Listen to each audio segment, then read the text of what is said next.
सब अपनी पोजीशन बनाए रखना।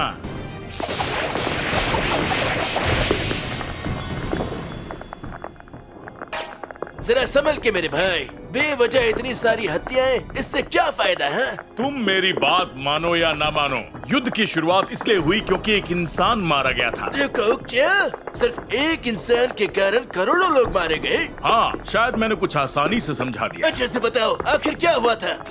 तो सुनो, हर शासक अपने साम्राज्य पर काबू बनाने के लिए इतना पागल हो गया था कि वो दूसरे साम्राज्य के विस्तार को अपने लिए खतरा समझता था। ब्रिटेन, रशिया और फ्रांस काफी अच्छे दोस्त थे और दूसरी तरफ जर्मनी, ऑस्ट्रिया, हंगरी और इटली की दोस्ती भी काफी गहरी थी।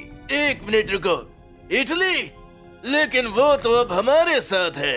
इटली ने बाद में खेमा बदल लिया, लेकिन पहले आगे की कहानी सुनो। सॉरी, बताओ। तो इन देशों में एक इनफॉर्मल अलायंस था, लेकिन इन देशों में डिफेंसिव अलायंस था। मतलब कोई भी अगर किसी से भी पंगा ले लेता है तो बाकी सब उसकी मदद करेंगे। अरे तुम यहाँ क्या कर रहे हो? बाहर जंग चल रही है और तुम दोनों यहाँ पर बैठे हो। हम जंग की शुरुआत के बारे में बात कर रहे हैं। अच्छा, फिर ठीक है। तुम आगे बताओ।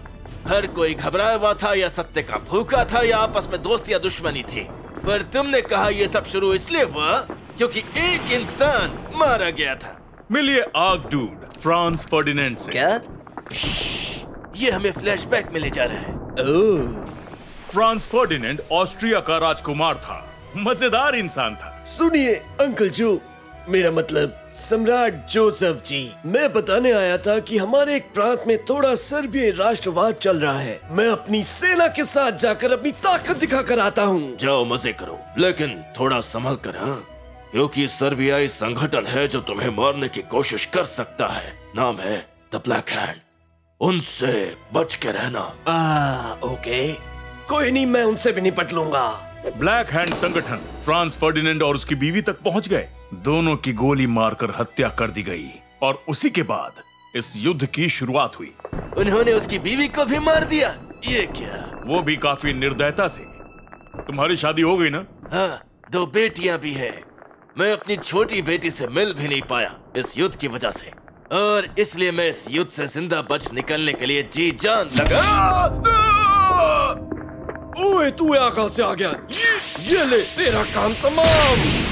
अरे नहीं, घाव तो काफी गहरा है। बचाओ मुझे, मैं अपनी बेटी से मिलना चाहता था। हमें डॉक्टर के पास जाना होगा। नहीं, रहने दो। मुझे बचाने के चक्कर में तुम दोनों मर जाओगे। मैं डॉक्टर को लेकर आता हूँ, तब तक तुम इसका ख्याल रखो। कहानी खत्म करो, मुझे पता तो चले कि आखिरकार किसके लिए मैंने अपनी जान गंवाई है। तुम जानना चाहते हो? वैसे आगे की कहानी तुम्हें अच्छी नहीं लगेगी। अगर मैं तुम्हारी जगह होता तो सुनने से बेहतर शांति से मरना पसंद करता। कहानी पूरी करो जल्दी।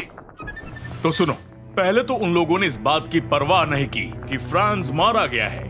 वैसे ये बात अच्छी नहीं है, इसके बावजूद वहाँ शांति नहीं फैली थी। लेकिन फिर सर्बिया, ये तुमने क्या किया? मेरे भतीजे को फोड़ दिया। बात तो सुनो, मेरी सरकार के कुछ लोग तुम्हारे खिलाफ शायद साजिश रच रहे हैं। देखो, मैं समझ सकता हूँ। मुझे इसकी अच्छे से जांच करवानी होगी। ओके, तुम्हारे देश में जाकर, वो भी अपनी सेना के साथ। ओके, लेकिन आप ऐसा नहीं कर सकते। मैं अपने साम्राज्य का विस्तार, मेरा मतलब बदला लूंगा। लेकिन ये तो बस शुरुआत थी। जर्मनी, तुम यहाँ क्या कर रहे हो? मैं तो बस टहलने निकला था। जर्मनी, सर्बिया ने मेरे भतीजे को मार दिया। खैर, चीजें इससे ज्यादा जटिल है। आपको चिंता करने की कोई जरूरत नहीं है, क्योंकि सर्बिया अगर आपको चुनौती देता है तो मैं आपके साथ हूँ। ओह, शुक्रिया मेरे दोस्त, बहुत हो गया। सर्बिया, हमले के लिए खुद को तैयार कर लो।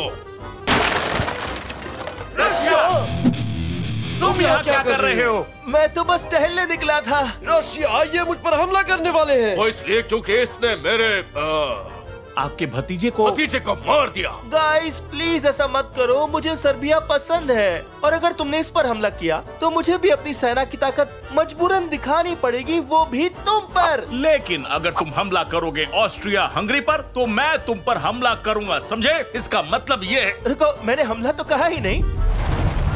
फ्रांस, तुम यहाँ क्या कर रहे हो? मैं तो बस टहलने निकला था। फ्रांस, जर्मनी मुझ पर हमला करने जा रहा है क्योंकि उसे लगता है कि मैं उस पर हमला करने जा रहा हूँ, क्योंकि वो सर्बिया पर हमला करने जा रहे हैं क्योंकि इनके भतीजे द आर्चड्यूक की हत्या हो गई है। क्या से क्या हो गया? हाँ, किसी ने सोचा भी नहीं होगा। अरे तुम कहाँ से आ गए? अरे रिलैक्स, मैं तो तुम्हारा काम तमाम करने आया था, लेकिन फिर मैं तुम्हारी कहानी सुनने लगा। इस युद्ध से किसी का भी लाभ नहीं होने वाला। मुझे अफसोस है कि मैंने तुम पर गोली चलाई। प्यार और युद्ध में सब जायज है। क्या मैं भी बाकी की कहानी सुन सकता हूँ? हाँ, क्यों नहीं? आओ बैठ जाओ। ठीक है, कहाँ थे हम? याद आया। एक सेकंड, रुको रुको रुको रुको। तुम इस पर हमला करो, मैं तुम पर, और ये इस पर, ब्ला ब्ला ब्ला। क्या? और क्या चल रहा है यहाँ पर?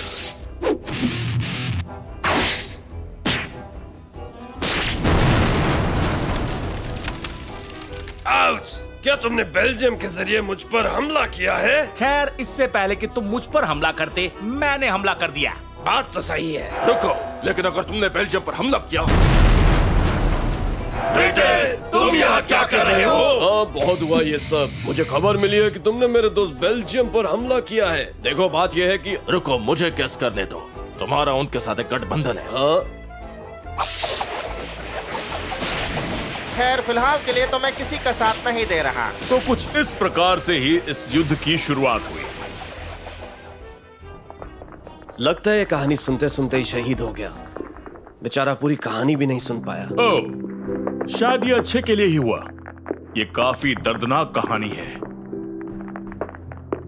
तुम्हारे देश में सब कैसा था? मतलब युद्ध शुरू होने से पहले? सब काफी जोश में थे। सबको लगा कि हम अपने सहयोगियों का साथ देकर देशभक्ति का अपना कर्तव्य पूरा कर रहे हैं। सभी को लगा था कि ये युद्ध जल्द ही खत्म हो जाएगा। लंदन भी ऐसा ही था। पूरे देश में जोश का माहौल था। लेकिन हम सब तो कुछ ताकतवर और सत्ता के भूखे शासकों के हाथों की कठपुतलियां थे। उन्होंने हमें उकसाकर अपने लिए लड़वाया। उम्मीद तो यही है कि आने वाली पीढ़ियां इतिहास की सिर्फ वही कहानियां नहीं सुनेंगी जो उनके देश उन्हें सुनाना चाहते हैं। बिल्कुल, ताकि आगे आने वाली पीढ़ियां वो गलतियां ना करे जो हमने की थी। इसी बात पर चीयर्स।